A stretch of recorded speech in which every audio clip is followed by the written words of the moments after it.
Matinding pinsala ang iniwan ng bagyong Egay sa Mountain Province. Kaya naman ang Alagang Kapatid Foundation nagpaabot ng tulong sa ating mga kapatid na magsasaka.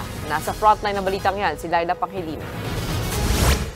Halos isang buwan matapos ang pananalasa ng bagyong Egay, balik na sa normal ang buhay ng mga magsasaka sa Mountain Province. Pero sa pagbisita ng News 5, kita pa rin sa kanilang lupang sakahan ang pinsala ng nagdaang bagyo.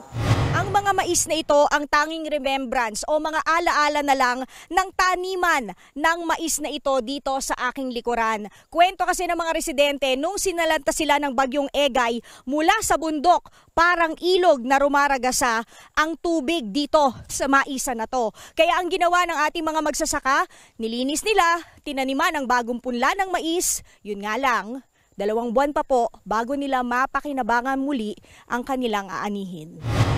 Sariwa pa rin sa magsasakang si Annie mula sa Angkalang Rice Terraces kung paano hinagupit ng bagyo ang kanilang mga pananim.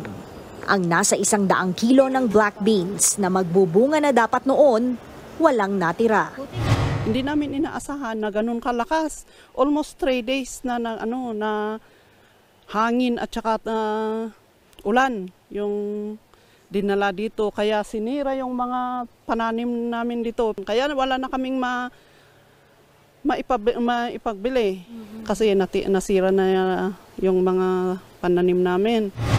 Sa bayan ng Barlig, hindi na rin nagawang anihin ng mga magsasaka ang mga pananim sa 22,000 ektarya ng lupa na sinalanta ng bagyo. Lahat ng mga sanim, yung mga prutas na tanim, yung mga saging, tumba lahat, wala na.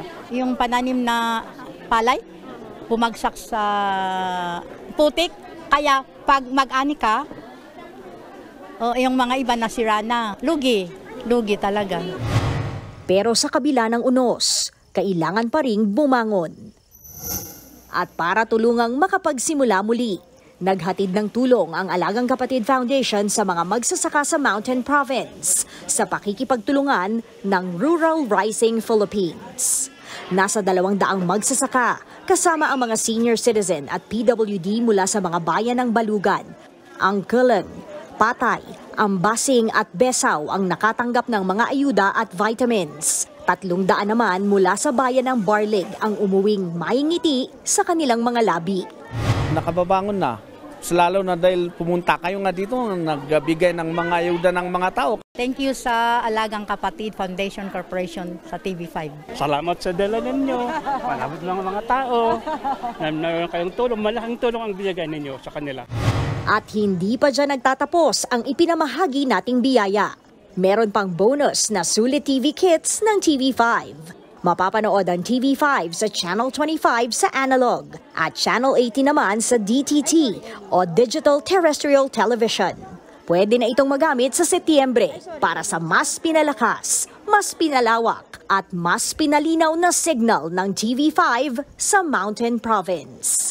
Nagbabalita mula sa Frontline, Laila Pangilinan, News 5. Mga kapatid, Gretchen Hopo, huwag maging huli at maging una sa lahat ng balitaan.